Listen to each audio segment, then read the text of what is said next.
Hello, singing friends. Welcome back to my channel. It's Mickey here, your friendly neighborhood singing coach, with another reaction to a group. This is my second week in a row reacting to the band Collide. They're a two-piece from California featuring Corinne and Static. This is a request from Michael German, and the song is called Mind Games. And he writes, this song features both Corinne and Static in the video, along with the usual great, insinuatingly subversive, affecting vocals and creative drive of Collide. And he included the lyrics as well. So let's go through them and then we'll jump in. So it says, with your mind games, with your mind, don't let them destroy you. Wrapped around like poison, always spin you round with your mind games, with your mind. Don't let them control you. Inside, you're feeling edgy with your mind games, with your mind. Absolutely, don't let it bring you down. Don't let it bring you down, absolutely. Thought you could destroy me. I like that line. And then it repeats, with your mind games, with your mind. Thought I could avoid you. These are my confessions. Thought I could expose you. With your mind games, with your mind. Oh, you must destroy them. Inside, your thoughts provoke you. With your mind games, with your mind. Absolutely, don't let it bring you down. Don't let it bring you down, absolutely. The subtleties of nothing, the subtleties of nothing. Something is destroyed, are always really something, nothing to define.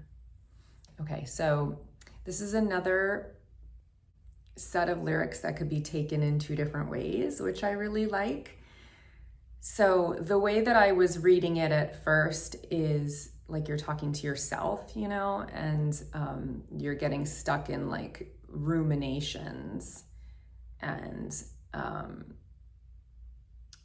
that it's destructive to your functioning in life, you know? So it's like you're saying to yourself, don't let your mind destroy you. Don't let it like control you and destroy your ambition and trap you. It's poison when you spin around on these destructive loops and negative thoughts. And when you do that, it controls you. It makes you feel edgy. And then the pre-chorus, what I'm assuming is the pre-chorus, or no, actually it looks like the chorus. When it says, absolutely, don't let it bring you down. Don't let it bring you down, absolutely. It's like, absolutely could just be like an expression, like definitely, you know, but it also could be completely. So it's like when she switches the order of the words around, it kind of changes the meaning. And then thoughts, you could destroy me, could be like your thoughts can destroy you, right? Or like you thought you could destroy me, but you can't, right?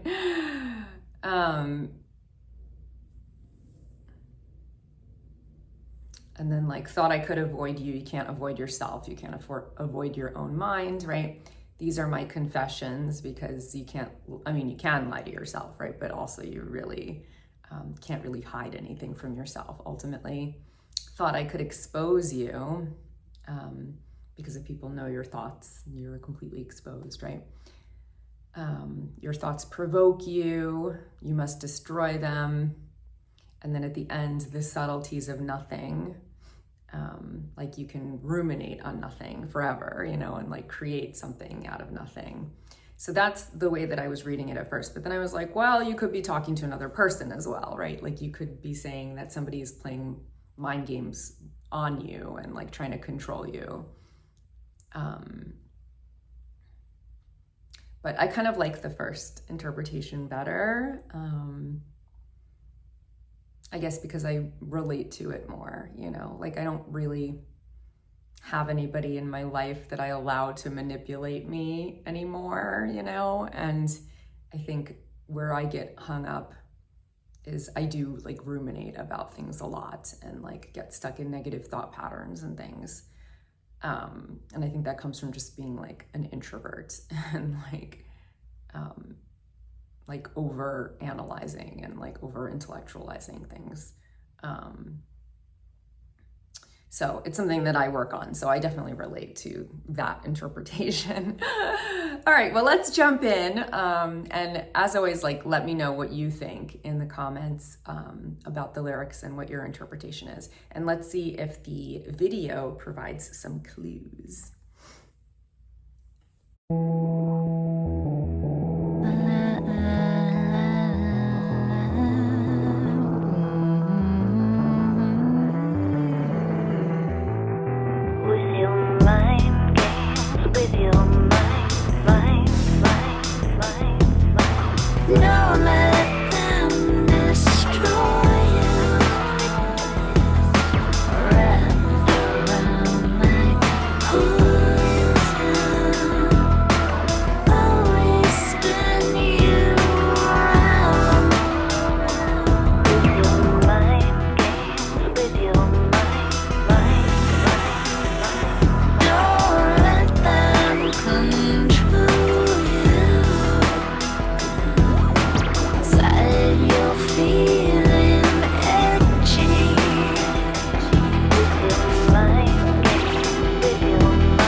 Like the little riff there.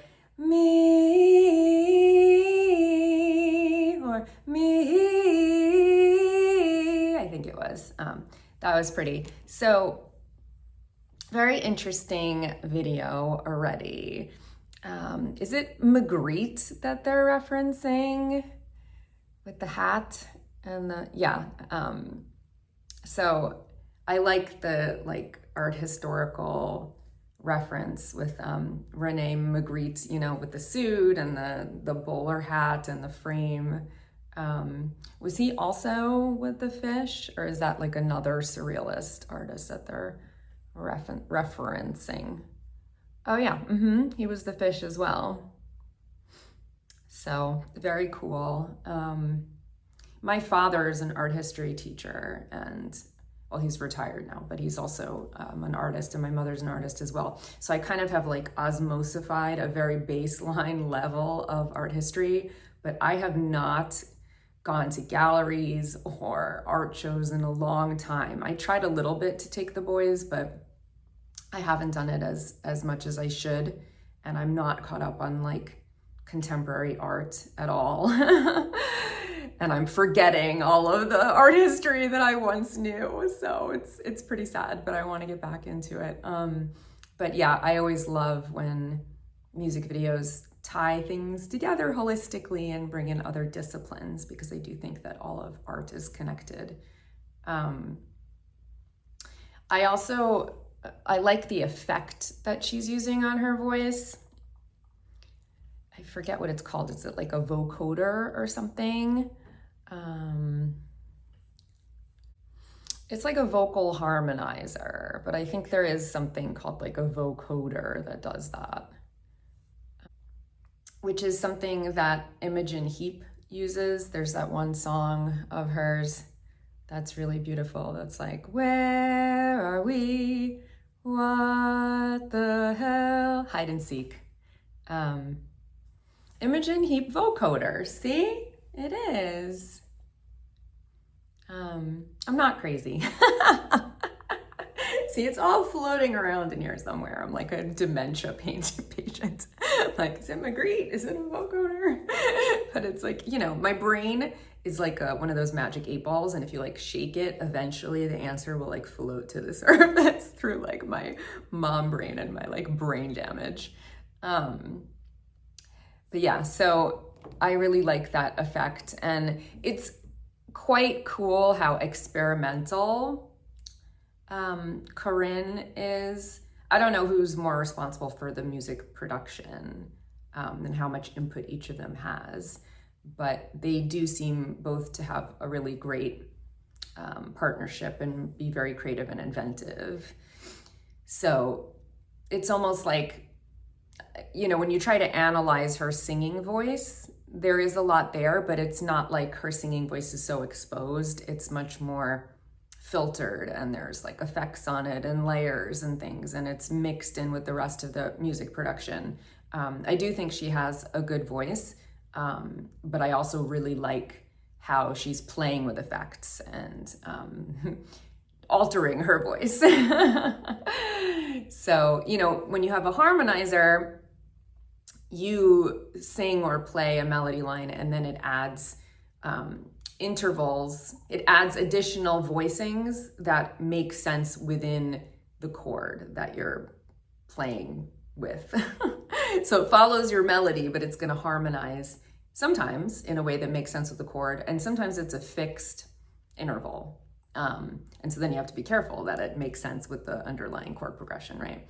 But it is like an interesting way to flesh out your melody in a way that sounds like you're meshing machine and human, right? It's almost like how people started using auto-tune as an effect, right? At first, it's like you didn't want to know when somebody was using auto-tune. It was like a stigma, you know? And then people started flaunting it, and they were like, oh, this sounds really cool because I kind of sound like a robot when I use auto-tune. So this is a way of like meshing something that sounds more mechanistic with like a more natural human voice. And again, she's got this great electronic music, industrial kind of heavy backdrop, and then she's singing in kind of a light way. She does connect and go into her chest voice at times, but she's not like blasting, like she's not really belting, and she has some really nice, delicate, lighter portions as well. The melody in this song also has more movement in it and more interval jumps than in the last song that I looked at. That was very static, the main melody. With your mind games, with your mind.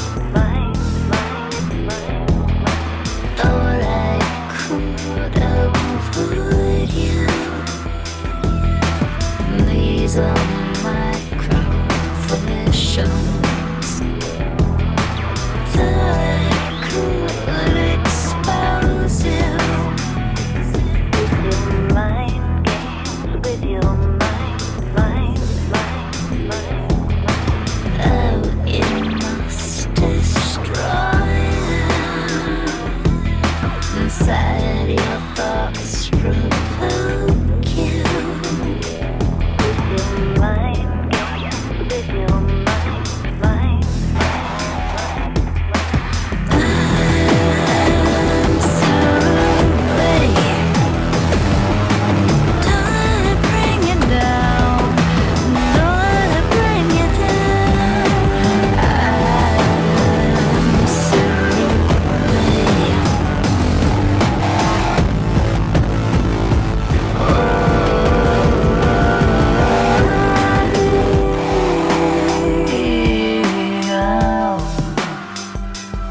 So that was an interesting riff there, that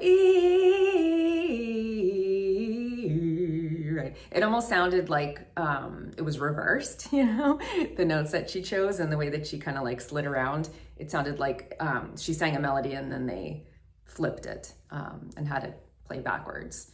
So that was cool. She does use vocal fry in the beginning of some phrases that, with your mind games. I don't know if that's where she did it, but I've heard it a couple of times on different notes. And that kind of use of the false vocal folds to produce sound without fully phonating, right? You're not really like producing a pitch. It's just like a sound effect again, is kind of like a sexy kind of sensual way of singing. Also, there's a lot of looping, right? So it's unclear if she sang that once, right? And then they just like repeated it in the program, in the DAW, right? The with your mind games, with your mind games. She might have sung it through, right? But she might have just sung with your mind games, and then they clipped the with your, and they repeated it, right? With your, and then they repeated the mind games. So it's interesting just the production tricks and how they're layering things and playing around. And again, this is a very inventive video.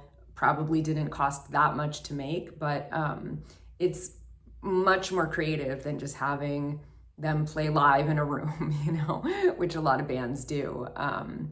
And she's got a really cool kind of like smoldering, sensuous presence too, like just the way that she like looks at the camera, you know, and like how she moves is like very sinewy, and she's got like a cool seductive presence as well. All right, let's continue. The subtleties of nothing. Subtleties of nothing. Something is destroyed. Always really something. Nothing to defy.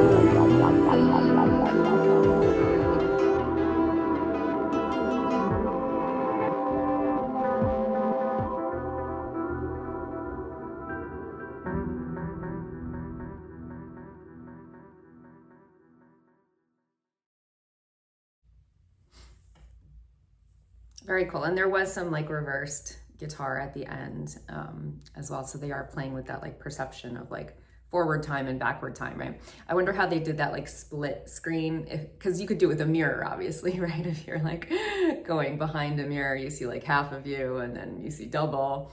But it didn't seem that that's the way that they did it. They did it with like an after effect. But yeah, very cool. So I'm gonna go with my first interpretation of the lyrics because of the references to just like surrealism and just these like images that seem so dreamlike and associative, right? So it seems like you're really in your own mind and like creating these like dreamy landscapes and pictures that don't necessarily make sense. So yeah, I thought it was really cool. Again, I think they are really creative and inventive, both visually and sonically. And I like the sound. It definitely like takes me back, you know, and hits that nostalgia nerve for me. I think it's an interesting combination of heavy kind of industrial rock music and her voice, which has a very ethereal quality, but also can be very sensual at times. And I really like all of the different like ways that she uses her voice as like sound effects and how she uses actual effects on it as well, to just play with it and mix it up. So I thought it was really cool. I really like them. I think they're very inventive and cool and fun.